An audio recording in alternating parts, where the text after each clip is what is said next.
our toast today, please? It's not, no, so you can go ahead. To the King and to the Commonwealth of the Bahamas. You may be seated. You may be seated. I'm pretty sure all of you had a wonderful weekend. You had a wonderful time, and it was amazing. Yesterday, we celebrated our heroes, our national heroes. And I don't know if you watched it on television, but it was such an honor to see how our country has been honoring so many men and women in our country who have served our nation. And of course, we are a nation that stands for helping and building people, and that's exactly what Rotary is all about. People helping people, and of course, service above self. So before we get started, I'm going to start online. Francina, do you have me ready with our visitors? Okay, do we have any visitors online before we go into the room? Any visiting Rotarians? Any Rotarians visiting with us today?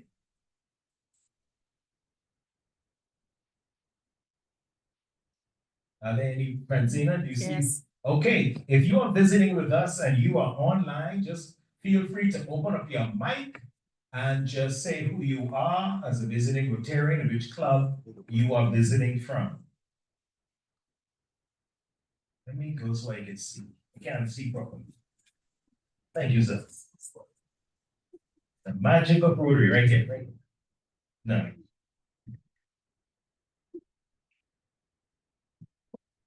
Okay, who do we have here today?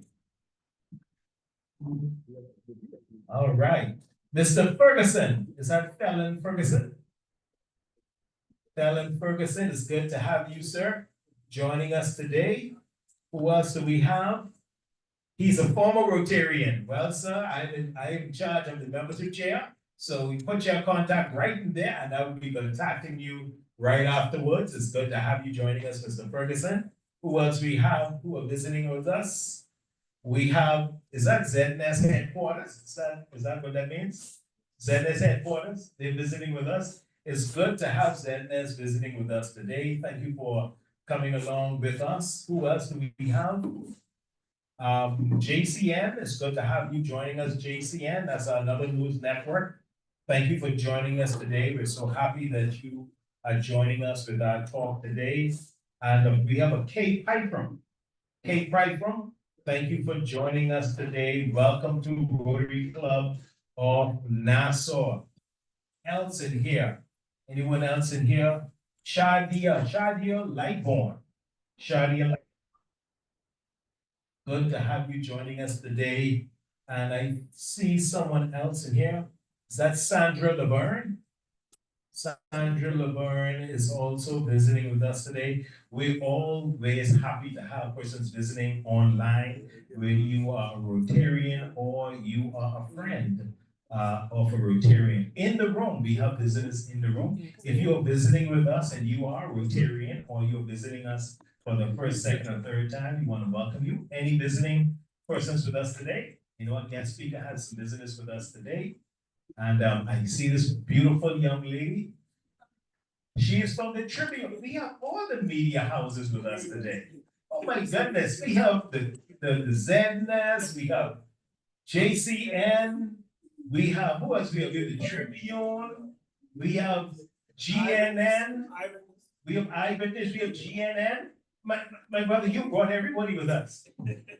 You all know what GNN is? That's the Gotham News Network. Of course, they gotta be here. They have to be with us today. What's your name, ma'am, so we can welcome you properly? Anelia. Come on, let's give it up for Anelia who's listening with us today. My good friend Stan, my brother Stan, and just introduce yourself. Oh no, that's the birthday boy. Yeah, I'm coming to you first. Go ahead. Milo Butler III. My goodness, what a way. Give him a round of applause. I mean, we just celebrated National Heroes Day, and how fitting to have Milo Butler III. What an excellent legacy. Of course, your great grandfather has left for us to celebrate. And of course, coming right in, celebrating, you just came right in time. What's your name? Tarita Star. And which news network are you with? The Department of Aviation. You came to bring news back to the office. That's fine. That's nice to have you with us. And of course, we have Mrs. Roma. Mrs. Roma, please stand. Of course, we have Dr. Roma go these days. It's darling wife. It's wonderful. Wife is good to have her with us today. And of course, we're celebrating Sam. Sam's birthday is today. Sam, you said we brought all these people for your birthday party. Come on, let's give Sam a round of applause. Sam, it's good to have you. You're looking so young, sitting next to Laverne, so I know you're good. You're good, yes, Reverend Sam. All right, very good. So we're gonna continue on. We have a secretary. Any updates, secretary, for us today? You can come right up, and right when you're done, as soon as you're done, I'm gonna ask our president to come and give us an update for the club. Thank you very much. Good afternoon, everyone. Welcome to our meeting. RCN! Together. Good to see all of y'all online.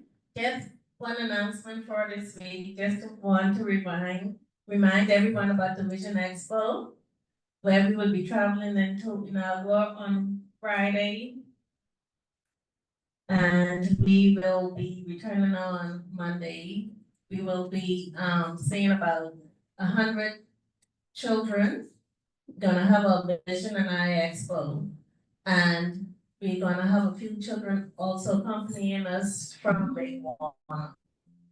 So just keep us in mind and in prayer. Thank you.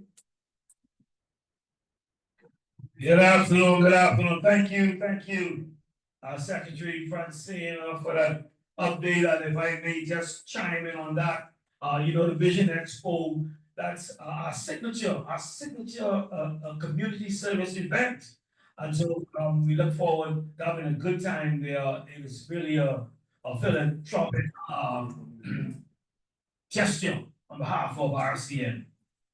So we look for all of you who are registered to attend, and we pray that those of you who did not register to attend, that you'll keep us in prayer as we go down there to Inagua. We're going to be in Inagua for a few days, and it's going to be well down there. We're looking, like she said, to see over 100, you can imagine, over 100 students, young people who are going to be outfitted with glasses, and their eyes are going to be checked by our Anita, Dr. Anita. She's also a Rotarian, and we have several other doctors that will go down there as well. Unfortunately, I don't think she's on. Neither Shanti, none of them are on to bring us up today. But we will bring you the report, and the good report when we return from Inagua. But I just want to say thank you and welcome again to Dr. Roma and his team, and to my very good friend, my husband, the third. Legacy, living in legacy, the foot of legacy, walking in the foot of legacy. So we're going to thank you so much for coming, and all of the news media houses for coming and being a part today. So we're going to get straight into that. But I want to say thank you to those persons who really attended on Saturday. Membership Chair Keno, thank you so much. You, along with your beautiful daughter, came out to assist us on Saturday. We also had Sabina there, we also had Nikita there, we also had Danny there. I tell you, boy, when you have a lot of hands on deck, it makes the load a little bit lighter. We had to transport a number of gift items to the warehouse. Sheila, we want to thank Sheila. Sheila in absence. Sheila provided storage, temporary storage in her facilities there. Just off Jerome Avenue. We want to say thank you so much for that. We were able to take in hand several boxes of clothing items for both men and women, girls and boys, book items, hurricane supplies, school supplies, and the likes, all of which were donated by Club 7730 out of the United States. They donated over, let's say about 10 pilots of items, giveaway items, for the various clubs in the Bahamas. Clubs, even was able to get theirs, Abaco was able to get theirs, along with all of the other clubs here in the Bahamas, in Nassau. And so we're thankful for that gesture, kind gesture. We will meet momentarily with the boards and with the chairs that will identify when we'll be able to give out those items. All right, or the various committees will meet to give those items out. Okay, I guess by way of announcement to foundation. Monique, you want to bring us up to date on any foundation? I know we got a number of stuff going on, and I'd like for you to come and just bring us up to date on those foundation initiatives. Thank you so much. Good afternoon, everybody. Next week, Tuesday, we're gonna be raising for end polio. I had people order their shirts, so we're gonna wear the t-shirts on Tuesday. And just, try and save one day of your lunch money to bring in that day also for a donation for end polio, for the polio plus. And the gala is set for the 16th of November, and it will be at Margaritaville. Tickets are $175 each. So they're asking, we're gonna try and raise money on that day also for the foundation. And we're asking people to bring they're gonna ask you to actually donate also at the foundation, different from purchasing your ticket. So that will go directly to foundation. And so far, I think that's it. So I need people to also, How close are we at hitting our target for 1,500? okay, we're up to 1,000. I have about 4 more new Polio Plus Society members to join that is going to surpass the 1,500. So we just need them who have not made their payment yet as their yearly donation to go and raise for Rotary. I have posted the link in the group. And also, if you want to be a new member, I'm sending in those forms on the 24th, which is World Polio Day.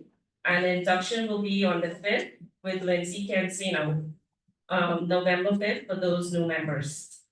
Okay? So save your lunch money, bring it next week for me. All right, thank you, Monique. Yeah, polio, the vaccination polio, is something that Rotary spearheads around the world. And it's interesting, just last night I listened to the international news. And because of all of the war that's going on in Ukraine and Russia, Israel, and all of that, they had to suspend their polio vaccination. They had to suspend polio vaccinations in those war-torn countries. But you can imagine spearheading those vaccinations or giving out those vaccinations. Rotary members. So polio is one of our biggest campaign, and we have just about almost eradicate polio from the face of the earth. Rotarians all around the world. So please, let's give it up for Rotary. Let's give it up for Rotary. That's what Rotary is all about. Service above self. And by way of announcement, also, we have coming up November the 2nd. November the 2nd, I want you to put it down in your calendars, mark it in your calendars. That's a Saturday. We have partnered with the Rotary Club of Southeast Nassau in a joint partnership with our Peace Symposium. We are having a Peace Symposium. That Peace Symposium will be held at the St. James Native Baptist Church Road. You should be familiar with that now. They are our friends in the Campo area and have granted us permission to use their facilities. And so we're so happy for that. But we're gonna have a Peace Symposium targeted towards about 100 North students, high school age students. We're gonna tackle peace head on. We're gonna tackle it head on, meaning that we're gonna make sure that peace is emanated and peace is distributed and seen and heard about in our local schools. So we're gonna have a number of school age children there, particularly those ones who display some form of antisocial behavior, and the likes. Speakers gonna include Carlos Reed. We have senior police officers gonna come in and speak to us as well. The crisis center is gonna speak as well, domestic violence and the like. So we're gonna have a number of speakers out. RCN, we're gonna be responsible for the food distribution. I wanna just also thank Rotarian Shelby. I don't know if she's still on the call. Yes, Shelby, she's doing a job in that regard, ensuring that we get donations out to assist with the food, because we're gonna provide lunch for all of those students who come out and participate in our Road to Peace initiative on Saturday, the 2nd of November. So as many of you who want to assist, please let us know. We'll be more than happy to welcome you as part of that initiative. With that, I think now we'll bring back Mr. Keo, our chair, who will further navigate us through. Thank you so much. Thank you very much, Mr. President. Come on, give our president a round of applause. He really are and making sure that we have a very effective Rotary year. A couple of things just before we bring up our speaker. Of course, Jamal, thank you very much for coming. You heard Monty talked about the $100 and extra lunch money. So we'll let you put that money, come on now, Jamal, that's what you spend on lunch a day. So, morning is right there. Morning mentioned a foundation chair, and I just want to say also, as our president reiterated, the importance of us supporting polio and polio plus and foundation. We are just shy of hitting our target of $1,500 just for this initiative. So for those of you who are online, those of you who are in the room, you can actually give a donation towards our Polio Plus initiative. Any amount, it doesn't matter the amount. Please see their friend Monique. Monique, when you go back to your seat, just go ahead and just put it in the chat. And you could just go right to the website, put in your donation. We are just shy with $1,500. And like she said, we were ready up to 1,000. I think you said, Monique, you said 1,000. We're up to 1,000, so we just have $500 more left. $500+. We want to exceed the mark. And by the way, let me just let you in on one little quick thing. Rotary Club of Nassau, which is the original club in Rotary, is in the lead. We are in the lead. And we don't only want to be in the lead, we want to come out on top in terms of the Rotary Club that is leading the initiative in terms of giving back to polio. So those of you who are online, those of you in the room, if you want to leave it in cash or if you want to do it on pay it online with your card, please see Monique before you leave today, and she will post it in the chat. Of course, Rotary will not be Rotary unless we get fines. For those persons who are giving their fines today, those who are giving the wonderful fines. So all the Rotarians in the room who do not have on their pins, thank you so much, Jamal. You're such a smart man. Just go ahead and give the money right now. Go ahead. Like, those of you who are Rotarians in the room, you do not have on your pins, please go ahead and give money the $10. The $10. Any other Rotarians in the room? No other Rotarians in the room? John, you have on your pin? Thank you so much, John, for your donation today. Look at you go right up bag and getting back. Thank you so much. Larry, do you have on your pin? Jamal already going over there to get his money in. Mr. Dwayne, do you have on your pen? Dwayne, I can't see that from here. You sure that's a pen? Okay, Laverne, Sam, you think I should charge the birthday boy for his pen today? Huh? Well, actually, Sam, was it Joan? Joan started a new trend. Joan said for her birthday, and I think Dwayne could back me up on this. Was it you, Joan, who said, of course, for her birthday, she matched her birthday with a check of her birthday age. So she's 21. She's 21, so she's 21. I don't know how old you are, but I know she's 21. One thing we're doing, we have fun. But we're gonna have the, oh, go right ahead. Come on, Sam. This is for you, Sam. Come on, man, let's go with that song. Yes, Sam. Sam, I know you're a priest. You a father. You was dance, Sam. Happy birthday to you.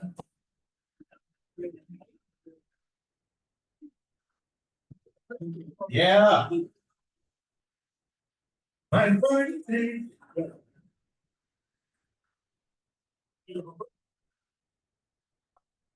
Party all night. Sam, you're gonna party all night. It's good. Just say, come on, let's give Sam a wonderful round of applause celebrating his birthday today.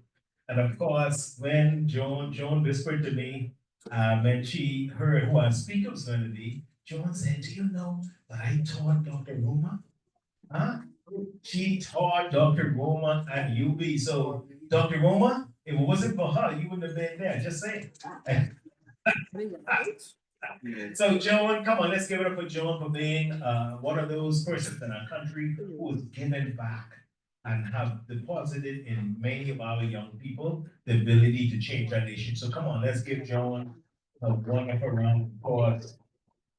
We're going to give our speaker as much time as possible, Dr. Roma, and my good friend, my very good friend, Dr. Roma. So I'm going to ask Danny to come and just introduce our speaker. Please save your questions right to the end. We definitely want to have a very active time in questions. Those of you who are online, if you do have a question, please post it in the chat.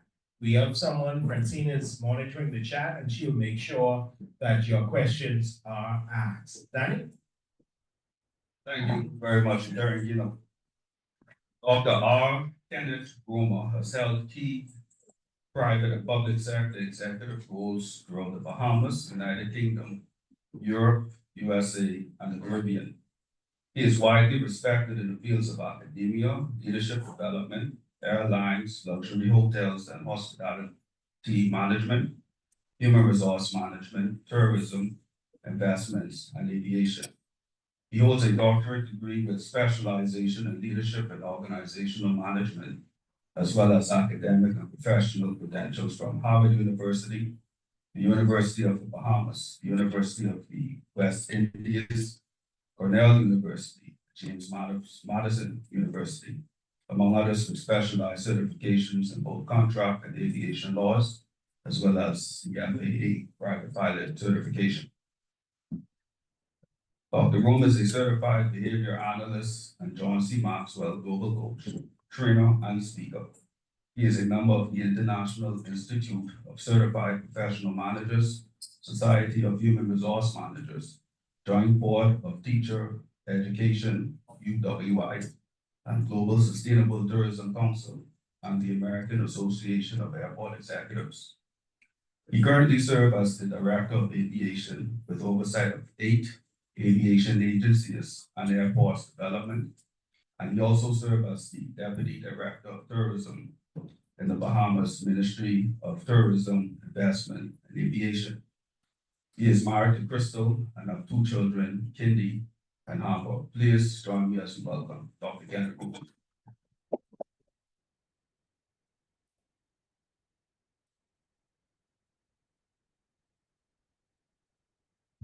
Good afternoon. Thank you very much, Madam Teacher, who helped to always frame a lot of what I am today. We certainly want to always remember, no matter how high we appear to ascend in life, that we did not get there by ourselves. We always needed help. Mr. President, thank you very much for having me here this afternoon.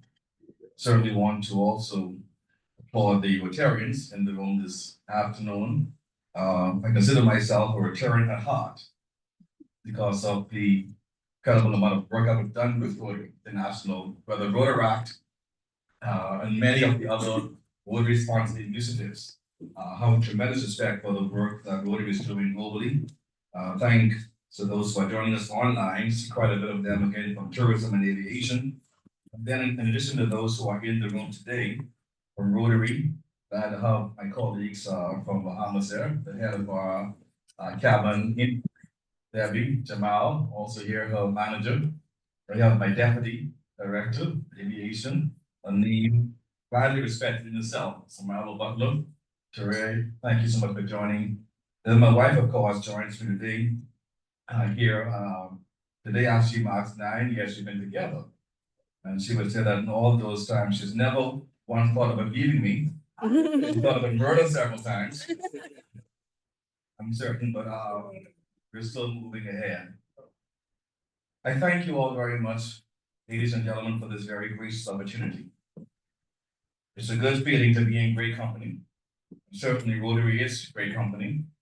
I have a very short runway to get airborne today in return for a landing. So I'm going to just suspend cabin services today. And just ask your indulgence over the next several moments as we really speak about this whole concept of the economics and the evolution of tourism and also of aviation. Ladies and gentlemen, we can all agree, good to see you also next in my tribune for the in-person. Many others are joining them now that you're here today in person. Media really are our friends. When we speak about tourism, we can agree that the Bahamas' economy is largely fueled by two main sectors, tourism and financial services. So when I speak of tourism, I speak also of aviation, as both of them are intricately connected.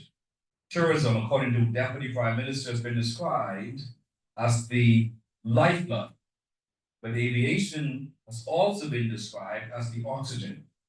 One cannot survive without the other. As an independent nation within the Commonwealth, the Bahamas continues to evolve and has achieved significant progress in growth and development since our independence in 1973. Today, we enjoy a relatively high per capita income, around the third to fourth in the Western Hemisphere behind the US and Canada, of course, Cayman, some persons also include Bermuda, which has helped us to maintain relatively high standards of living. Our country continues to evolve in its legislative, in its fiscal, its monetary framework to meet international best practices and support its expanded growth and development. When we look at our economic composition, the Bahamas, we know, is largely an export service economy, almost entirely dependent on tourism and financial services to generate foreign exchange earnings. With a mature tourism infrastructure supporting, on average, approximately 2 million stopover visitors and 8 million cruise visitors per annum, that was last year, and the progressive service industry, tourism remains largely driven, again, by tourism visitor arrivals, and we in turn become the largest driver of the economic activity in the Bahamas. So let's demonstrate how this tourism economy works. We know, of course, that the main income in the Bahamas and our economy is the money spent by tourists during their visit to the Bahamas. Each tourist that arrives in the Bahamas spends money that contributes towards different sectors in our economy. Average stopover spend was measured at approximately $2,600 last year. $110 was the average cruise spend at the end of 2023. Last year, you know that we welcomed some 9.7 million visitors to our shores. 1.8 visitors were classified as stopover air arrivals, and 7.9 or thereabout were cruise visitors. We are well ahead of breaking the 10 million visitor mark this year, with some months already exceeding 1 million visitors per month. When a tourist spends money on transportation or food or room, tourist activities such as water sports or shopping or island tours in the strong markets, incubation centers, all of their expenditures are deposited into the bank account we call the Bahamas Treasury. A certain percentage of tourist spending also contributes to government taxes, such as hotel room, departure taxes, and these taxes are also deposited into the Bahamas Treasury. Indirectly, the tourism dollars also contribute to financial services and banking, helps to facilitate construction, real estate transactions, agriculture, manufacturing, and many other industries. You see, ladies and gentlemen, the basic tourism dollar follows and flows through a cycle throughout the economy, whether from a tourist to a cab driver, who then takes the dollar to purchase lunch at a restaurant, which in turn contributes to the salaries of the restaurant employees, helps to pay school fees and repair roads and buy groceries and pay tithes to our churches, and also contributes to our charitable causes. That same tourist dollars through taxation also pays for repairs of our roads and public sector salaries and new schools, etc. The significance, therefore, of tourism and aviation's contribution to overall GDP should not be underestimated. Since 1996, the Bahamas has seen an annual GDP growth of approximately 4%, primarily driven by advances and expansion in tourism and construction.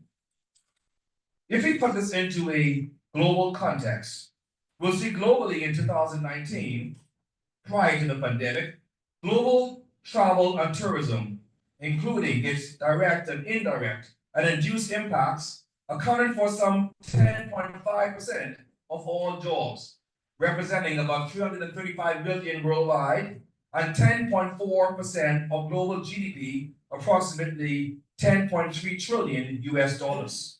If we compare it within our local context, the tourism sector alone, direct and indirect, and induced in the Bahamas, provides an estimated 50+% of the country's gross domestic product, and employs directly and indirectly nearly 70% of Bahamian workforce. New research compiled by the travel firm Bounce and using data from the World Travel and Tourism Council has revealed that the Bahamas is the 5th most tourism-dependent country in the world, behind Aruba, British Virgin Islands, the Maldives, and Seychelles. In 2023, the Bahamas experienced, you all know this, a robust economic rebound following the crippling impact of COVID-19 and, of course, the impact of Hurricane Dorian.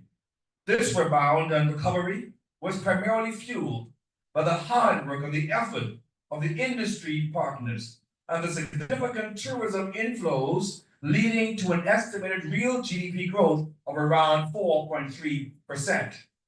In 2023, GDP was assessed at some $14.34 billion in nominal dollars, of which New Providence represented some 11.03 billion, 70.9% of GDP. Grand Bahama was about 1.55 billion, representing 10.8% of GDP, and Family Islands remaining part of the remaining GDP with about $1.77 billion or 12.3%. This significant historical growth, ladies and gentlemen, reflects the country's efforts to revitalize the economy after a period of challenges. We will continue to face challenges, but we also continue to demonstrate great resilience. The reality is that our country is subject to disruptions such as hurricanes and the impact of climate change, as well as geopolitical influences. To further compound this, we manage a very diverse product spanning over 100,000 square miles with over 16 major populated islands. Many of our state-owned agencies continue to receive subsidies and subventions from the government to continue to offer critical essential services. We have ongoing aviation and tourism infrastructure that must be maintained to support safe operations while simultaneously safeguarding the customer experience. Within the context of aviation, we are called upon, the Airport Authority, to maintain some 30 airports owned by the government of the Bahamas, including 28 in our Family Islands alone. As you would imagine, this requires significant investments, and Mr. Butler, as the former head of the Airport Authority, would know about this. It requires significant investments, both from the government and with the cooperation of our private sector investors. The government continues to report a strong multi-billion-dollar pipeline of investments, proposals in hospitality and tourism and aviation and airports and real estate, renewable energy and infrastructure development and agriculture, just to name a few. When we look at economic diversification, ladies and gentlemen, we cannot, however, speak to sector performance without having candid discussions about economic diversification. While the economic outlook appears positive, it is crucial for the government to maintain managing the debt burden, maintaining a stable credit rating, and diversifying the economy. Our approach must not be on waning our dependency on the proverbial tourism dollar. We must adopt an innovative approach to grow other industries and also other islands, while ensuring that local entrepreneurs and stakeholders get greater opportunities to sit at the table and to eat larger portions of the tourism economic pie. This is the true spirit behind an independent Bahamas, and we cannot speak of national evolution without personal advancement. There therefore cannot be advancement in our industry without greater ownership by ordinary Bahamians. So turn my attention now to aviation. Aviation continues to evolve since 1919, when the First Choice Flyer Service commenced its first scheduled service to the Bahamas from Miami into Bimini, Bahamas. I think Alca 260 was right, Bimini is the gateway Bahamas. On July the 1st, as we speak about the evolution of aviation, we launched for the first time a national aviation strategic plan for our country. This comprehensive eight-pronged plan positions the Bahamas to be the regional leader in aviation through industry inclusivity, innovation, systematic execution, and stakeholder engagement. Our plan focuses on several pillars, inclusive of, first of all, improving airport infrastructure and development, enhancing strategic partnerships and engagement, like we will sign MOUs with Qatar and Saudi, and Canada, United States, other sovereign territories. We're hosting unprecedented numbers of conferences in our shores to Latin America and other regions. Thirdly, we focus on increasing airlift and improving air connectivity. We focus on enhancing human capital development with the launch of the first ever Bahamas Aeronautical Academy. We're launching our aeronautical cadet program. We're working again to ensure that all of our frontline workers at Bahamas Air, inclusive of our cabin attendants, are having first-line customer service training. And Debbie's been leading the way for the industry. All of our frontline workers will be trained in customer service and in understanding the Bahamian culture. We're improving operational efficiency, financial resilience, and revenue optimization for all of our 9 aviation agencies. We're strengthening safety, security systems. We're positioning the Bahamas as the regional leader in sustainable aviation and air transport service, and we're improving innovation and technology. That is our strategic plan for aviation. Now, as it relates to airport infrastructure investment, that continues to be a pressing topic in the media and should be at the forefront of all Bahamians. In recent years, the government of the Bahamas has undertaken the most aggressive airport infrastructural investment initiative, perhaps in our country's history. It has been dubbed the Renaissance of our family islands, and is largely driven by airport infrastructure improvement. Over the past 2 years, the government has moved with cautious intentionality and also urgency to initiate a process of identifying a portfolio of airports largely structured under the PPP scheme. We're going to operate airports as corporate centers, providing capital, technical knowledge, and operation efficiency that comes from our interaction with the private sector. We're delivering facilities and infrastructure to provide sustainable and resilient solutions capable of withstanding storm surge and wind conditions equivalent to Category 5 hurricanes. Or like Darrell Miller would say, in some cases, a Category 10. We're expediting required upgrades to facilities and infrastructure.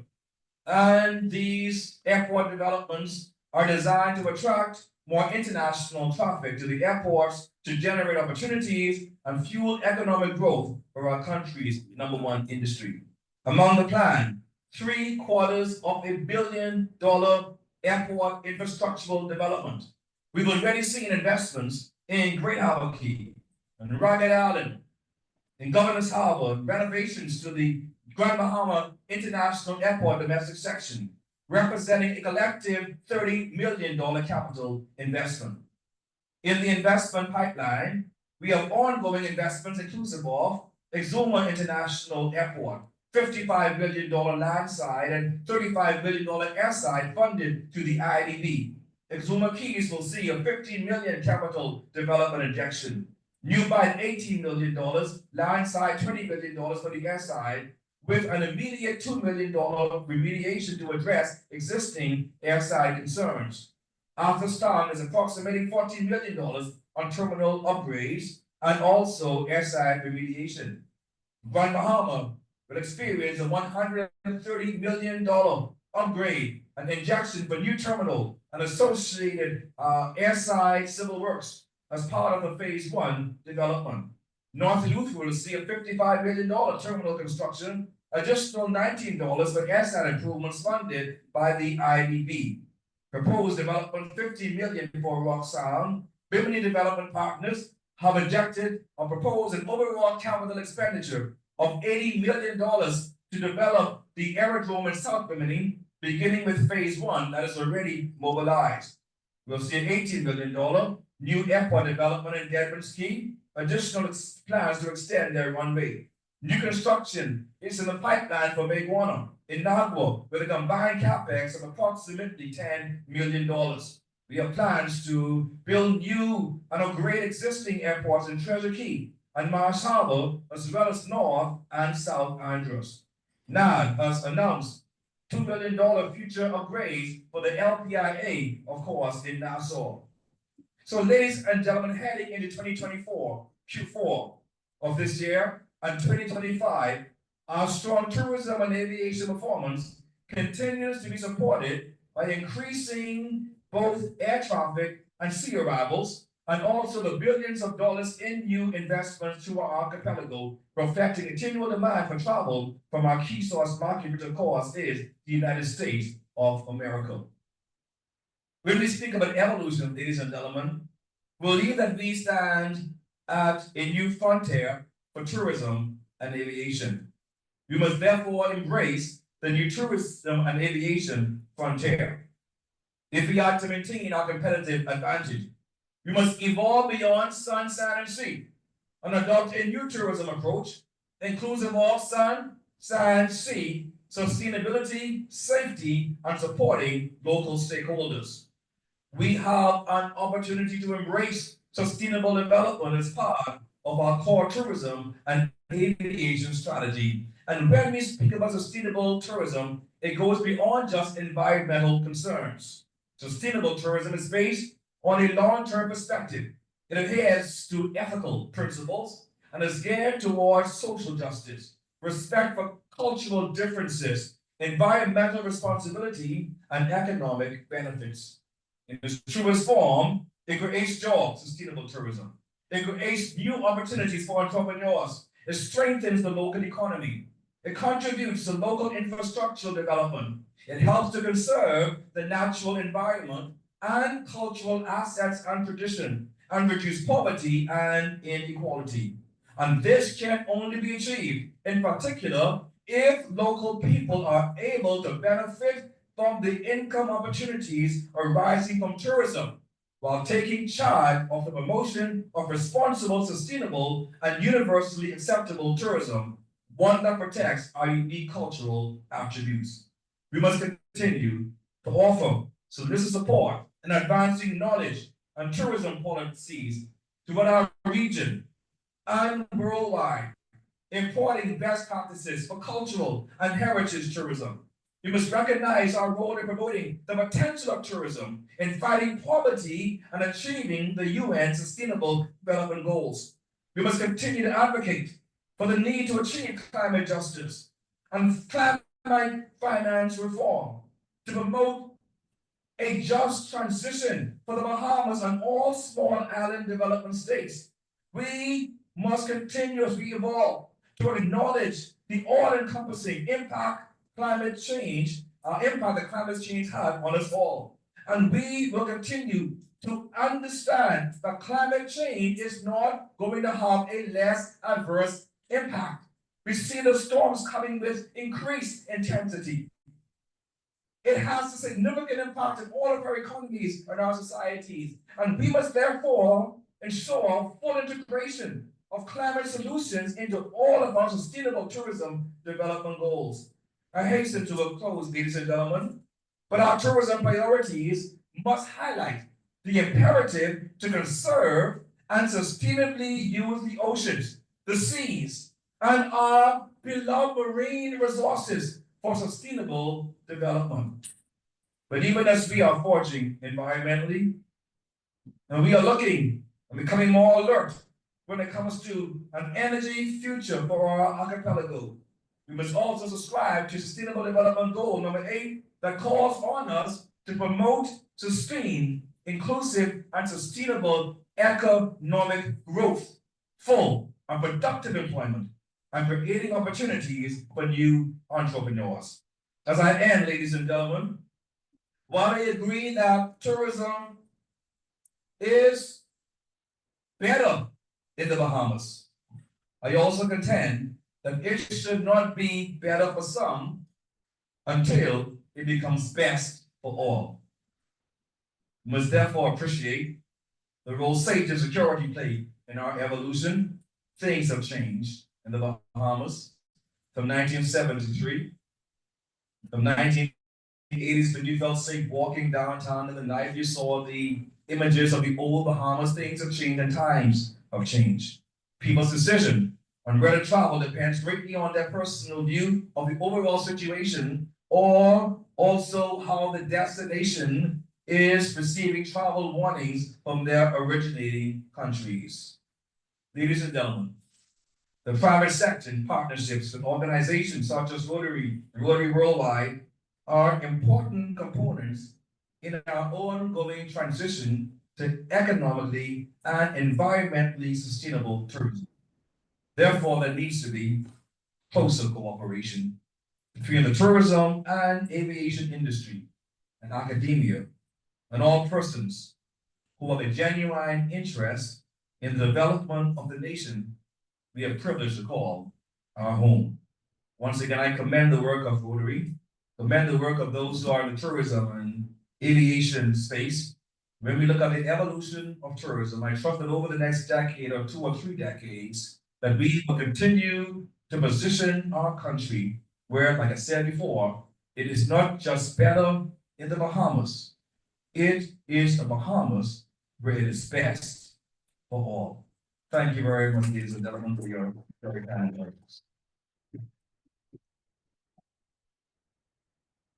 Floor is open for questions for Dr. Roma. Any questions? Any questions for Dr. Roma? Online, we invite you to type your questions in the chat, or if you wish to open up your mic, you could do so. And let's give Dr. Roma a wonderful applause. That was an excellent presentation on the future of aviation, where we are. In the room, do we have any questions in the room? Mr. President, 1 second. Thanks, Dr. Roma, for a wonderful presentation. I mean, you covered it all. You covered it all. But I hasten to say, I know you talked about the improvements to the various airports around the country. LPIA, obviously, is every time we travel, it seems that people go in that space.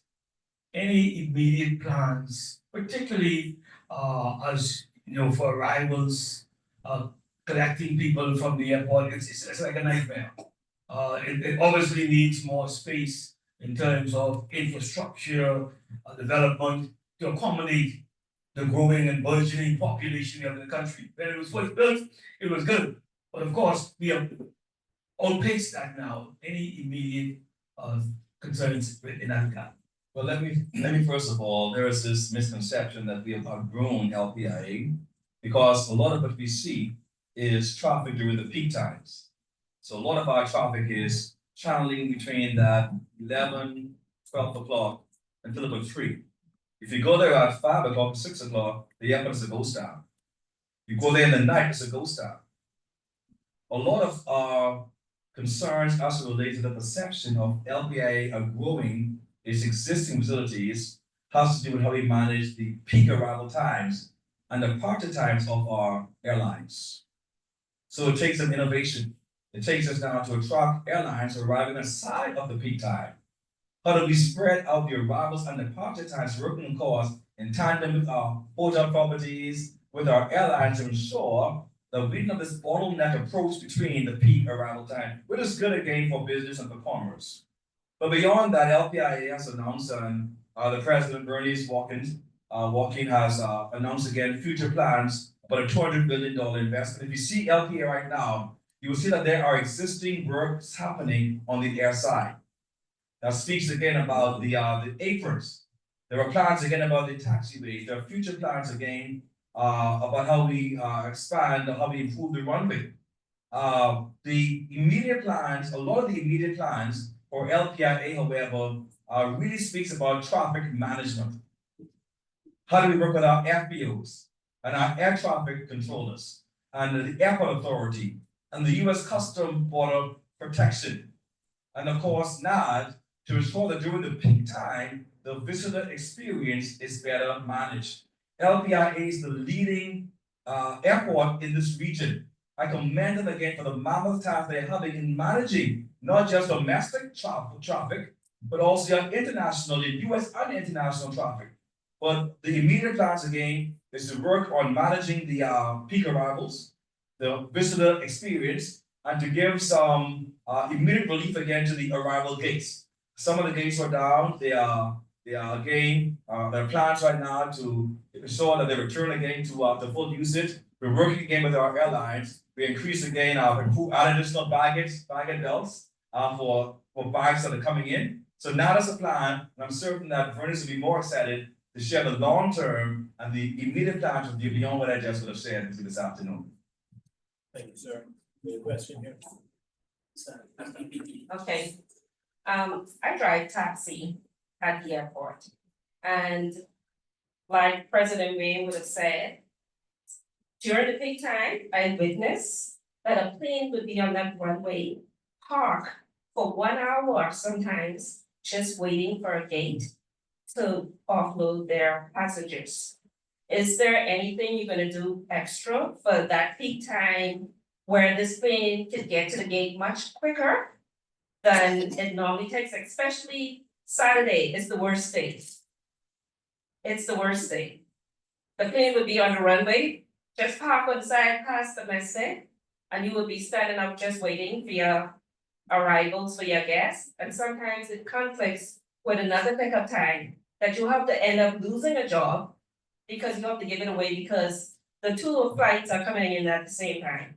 Are you guys gonna have maybe an extra gate situation set up, Yeah, especially for the peak time? Yes, the LPIA was down 1 gate. My understanding now is that the its plans are in place to have that gate again fully returned. All right, but again, I emphasize that the challenge is when everybody comes at the same time for traffic management, that's going to be an issue. They're coming around that 11, 12 o'clock, 1, 2, because the hotels are saying check-in time is not until 3 o'clock. So they're not gonna come back so early. They're coming from originating destinations. So they're all coming at the same time. So what we have been doing really is providing incentives for airlines who come aside of peak time. So we're spreading out the arrival and departure times again for our legacy commercial carriers. So these are some of the innovations we are implementing with LPIA, more gate access, better traffic management, again for domestic and the international. Our domestic airlines are leaving at the same time. Our private aviation airlines are leaving at the same time. So air traffic control during peak time is managing increased traffic volume. So we have for the first time a aviation traffic management committee comprising all of our stakeholders. And you might have seen that during December, it probably is one of the best times we would have seen in recent times when it comes to traffic management. We're listening, we are improving again. Stakeholders like yourself gives us their feedback, we're listening, we try to implement. Thank you. Dr. Rumor, very insightful presentation. What I want to find out, I've canvassed Family Islands, and I like what you said with the growth, the economic growth we'll be looking at and increasing it. But one critical thing I see there, what preparatory steps are you taking regarding fire engines at these airports, which is essential? Because I think that will be contingent whether a carrier comes to a particular island. What steps are being taken to ensure that all of our islands, where we want this road to be, have a fire truck, a working fire truck? Great, Bill, when we look at our airports, especially our tier ones, our airports, the fire truck again is a requirement again for ICAO. All right, the reality is that the airport authority is very limited funding. Depending again upon government subvention, continues to be faced with prioritizing how the assets that they receive and how again the assets distributed. But I'm very pleased that our funding was prioritized for the airport authority. Right now, there's an active sourcing process going on to ensure that more fire trucks are acquired for our Family Island. That is something that is right now in the pipeline. It's being sourced. Some islands have already received fire trucks in the past 2 or 3 months, like Bimini, of course, to interact with our private partners there. But fire trucks, we know the importance of it. Some of them are aged, some older ones are being repaired, being placed back online, but new fire trucks are being sourced now for many of our other Family Islands to supplement what is already in place. Thank you very much. We have a question that is online from Herman Gilbert, our retiree down in Nagua. And also, I think he just recently got an award from the government. So congratulations, Herman. But go ahead, Herman, your question. Special thanks and good afternoon to my fellow Rotarian. Good afternoon, the special guest director, Mr. Roma. I must say, it was an awesome presentation. And first off, I would like to commend you and the entire team of aviation, Minister Basil McIntosh and Deputy Prime Minister Chester Cooper and the whole entire team for the work that you guys are doing. I am pleased to know that what is in the pipeline, you speak about Michael and you speak about various airports in Michael, Peguana and Inagua. So I am excited as it relates to what is about to come. But one question I would like to ask, and before I get to that question, I would like to say, because person before me spoke about apparatus and fire personnel being in place in these various airports. I would like to say, as a former aircraft rescue firefighter for 14 years, the requirements as relates to the various airport being graded as in tier 1 or tier 2 was not, which will determine which one supposed to have a fire truck. In those other airports, I will recommend a water bowser. And persons like myself who has the expertise, who can train persons, to have them train and utilize those water bowser, which will be less costly, and it can be very effective and do the exact same task or job as relates to a fire truck that those various tier airports they would need. So that's my little suggestion there. But the question is for us in Micah, as it relates to I know you talk about the terminal and the airport, but I wanna ask as it relates to airlift. Because right now, as it stands, let's say for Inagua, there's one flight, which is Bahamas Air national carrier, and comes on Monday and Friday. So with the new airport, or even before that, Is there anything in the pipeline as relates to increase in traffic here in as far south, like in Nagua and Lake Warner? Thank you, I'm glad that you're representing Michael, Minister Basil McIntosh, who's the Minister of State for Aviation. We'll probably give you a standing ovation. We're moving aggressively on Michael.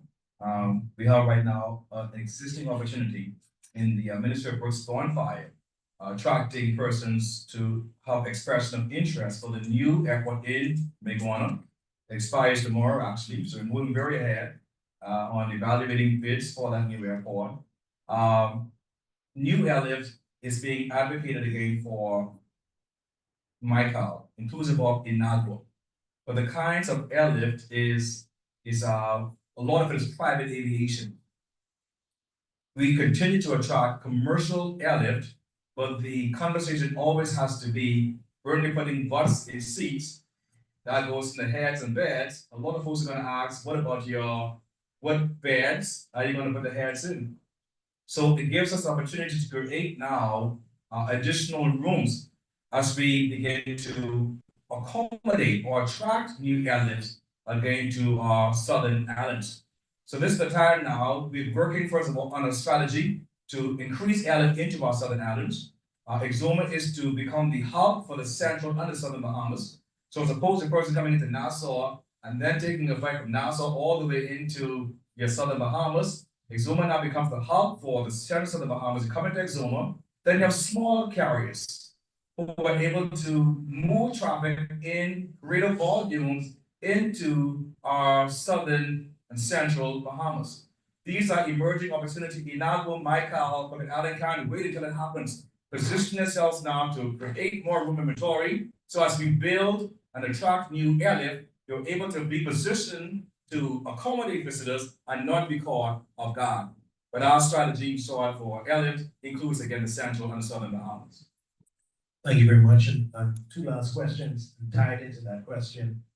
Many persons have experienced, and you mentioned just now, the increased interest in islands like Exuma and Eleuthera, where there's a lot of growth going on.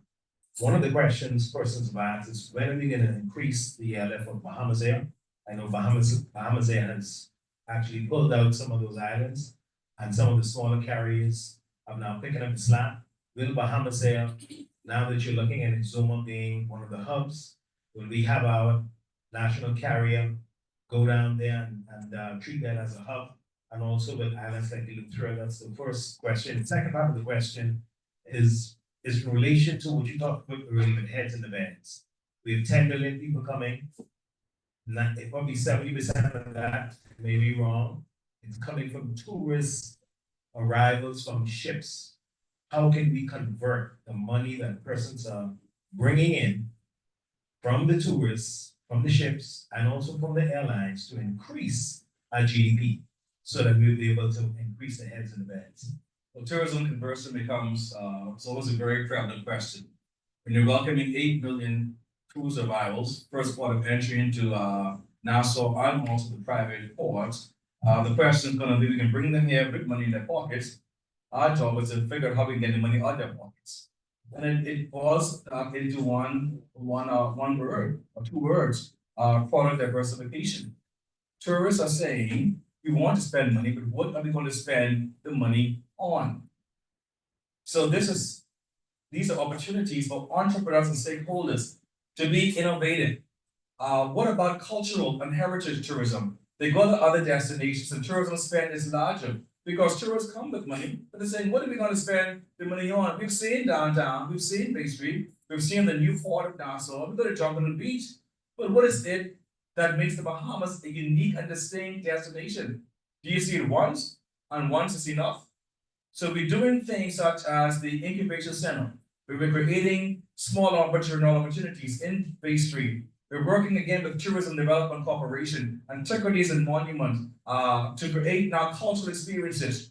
We're trying to offer tours. The Bahamas again must have its own unique identity. The same product they get in the Bahamas, they should not be able to get in Jamaica or get in the Cayman or some other islands. And they're going to other destinations and they're spending money because the profile of tourism, the tourist has really changed. Post-COVID, they're looking out for more experiences. They don't wanna buy a cup or a little souvenir from downtown, they spend more money on experiences. So we need to go and rethink the way that we think about tourism. Create more experience-driven tourism, more cultural and heritage tourism, and these are emerging opportunities that Bahamians must take advantage of. This is the now time to make it happen. When it comes to airlift into Exuma, and Eleuthera, those islands again are leading the way behind Abaco in terms of year-over-year incremental increase in tourism. Bahamas Air actually launched a direct Fort Lauderdale into Exuma just a few months ago. That's Bahamas Air. They're working now with legacy carriers, interline agreements with Virgin Atlantic and other legacy carriers. So that when persons come to Nassau, they can book a ticket from the UK into Exuma by going through Bahamas Air. So we're building interline agreements to make the traveler have more than one stop. We call it a multi-destination experience. They're coming into Nassau, but why only stay in Nassau?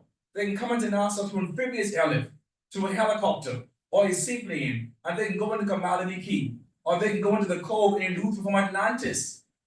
So we're trying to make the ease of access easier by innovating how we approach airlift. The legacy carriers are good. I appreciate all of them. 25 alone come from the United States, or thereabout. But we need to now innovate our small charter operations that are safe, reliable, our helicopters, and our seaplanes. This is what will make the Bahamas more diversified, and our family islands will benefit. The reality is legacy carriers, many can land in certain airports in our family islands. But we have airports, a landing strip in the sea, for amphibious airlifts. Your small carriers can land on smaller airstrips. So this is the innovative thinking. Bigger is not always better. As opposed to us going after a greater quantity of air arrivals, we gotta start going over a greater quality. And that is what's really gonna transform the islands in our southern and our central Bahamas. Thank you very much, Dr. Roma. I thought you were gonna say that Bahamas Air is gonna direct flight to UK, but that we never get. There's one last question that came in, and after this, we must wrap up. Hasn't this been a great conversation today with Dr. Roma? This is a question that actually came in from one of our guests, and I'm gonna read it exactly as it is saying.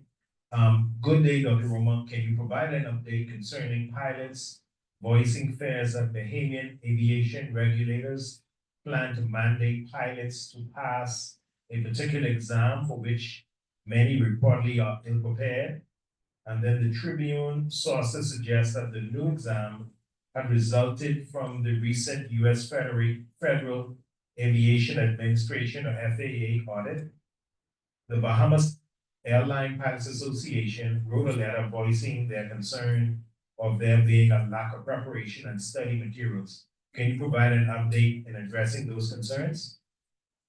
First of all, the exam that persons are speaking about, existing pilots, is a technical exam that speaks really to civil aviation regulations. It came as a result of the IASA audit, the FAA IASA audit, which we successfully passed, that allowed us to maintain our category 1 rating. So the IASA audit was successfully passed. A component of that again was for pilots to take I call it a knowledge-based examination. It's not designed again to speak to their competency as a pilot or their proficiency to fly. It basically exposes them to knowledge as it relates to the civil aviation regulations. I spoke with the Director General of Civil Aviation. I spoke with other persons this morning on this particular matter. Civil aviation has made it possible for the Bahamas Association of Airline Pilots. Just met with the president, actually have a conversation with them. It's not designed to set any pilot up for failure.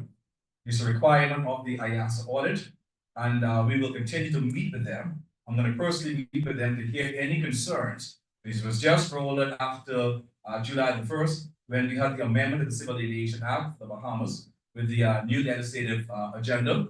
But any concerns, we're here again as partners with our aviation community.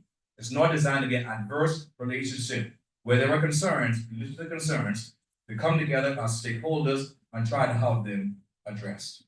Thank you very much, Dr. Roma. Come on, give Dr. Roma a round of applause. We're gonna invite Rotarian Stephen D, past president Stephen D, to come and just give a thank you to our guest speaker today.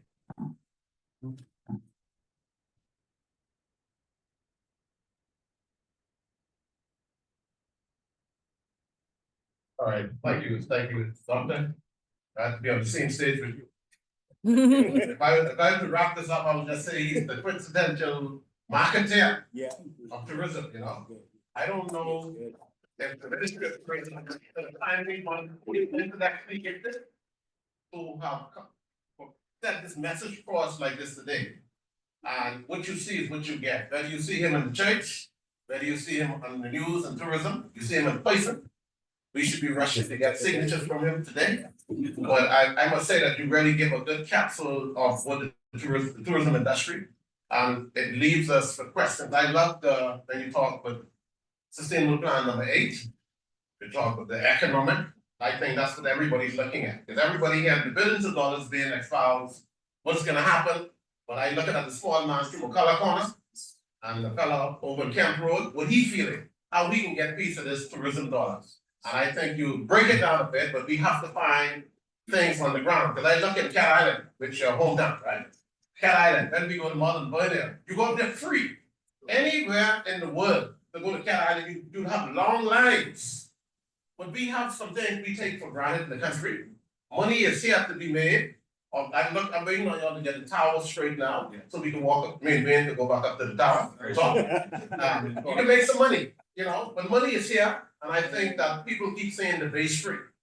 And I like how you say you're looking at all the sites in New Providence. So I really want to thank you, because you had our minds stimulated, but you know, you fulfilled all the curiosity at the end of it. So thank you very much. Continue the great work. And this place something like this, make us feel proud of our house. Yes. When I hear Mr. Roma out there talking about tourism, I can go sleep. I know the tourists are coming. I know the tourists are coming. Thank you very much. We appreciate you coming to Rotary and we hope to see you back. Thank you very much. Thank you very much, Dr. Roy. Thank you very much, Dr. Dean. Stephen Dean, and of course, we have a certificate that we will email to you, of course, representing Rotary Club of Nassau. And we're gonna invite you to stand. We're gonna wrap up any of the questions that you may have. For those of you who are online, thank you so much for coming. We will have a parking lot session right afterwards. If persons want to ask Dr. Roma or representatives from Bahamas Air any questions, please feel free to ask them the question, and right after that, we will do our weekly picture taking for today. Of course, we're gonna do our 4-way test. I'm gonna invite Rotarian Laverne. Rotarian Laverne. Do you mind doing a 4-way test today, please?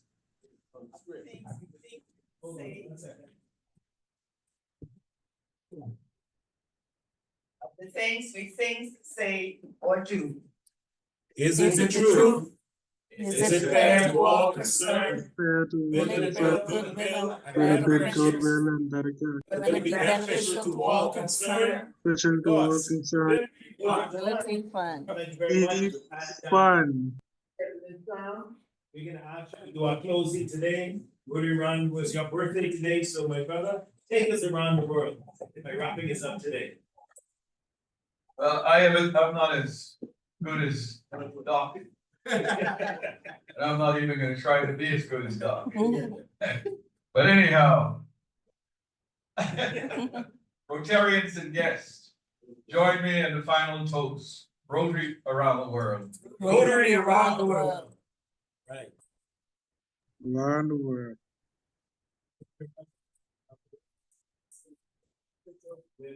Dr. Roma and his persons who are visiting with us, please join us in the front.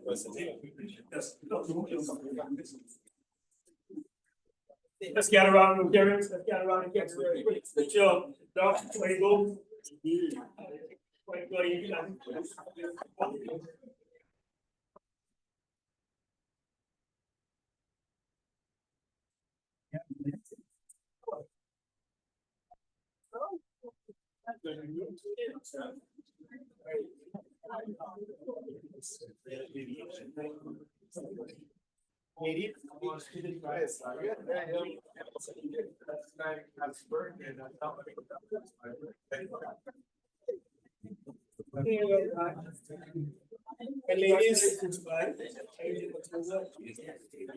Ladies, grab the chairs. You can have a seat, please, ladies.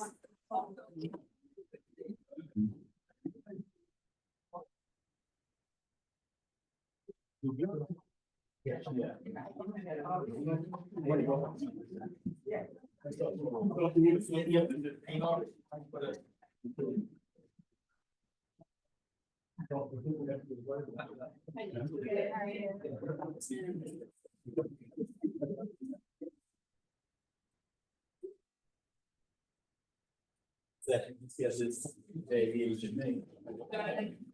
The photo.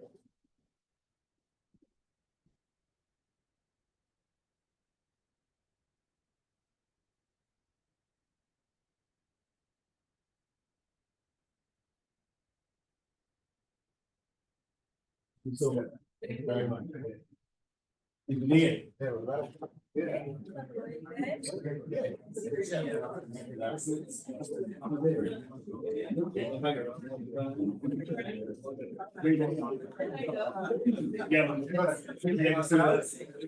Then you open up the building.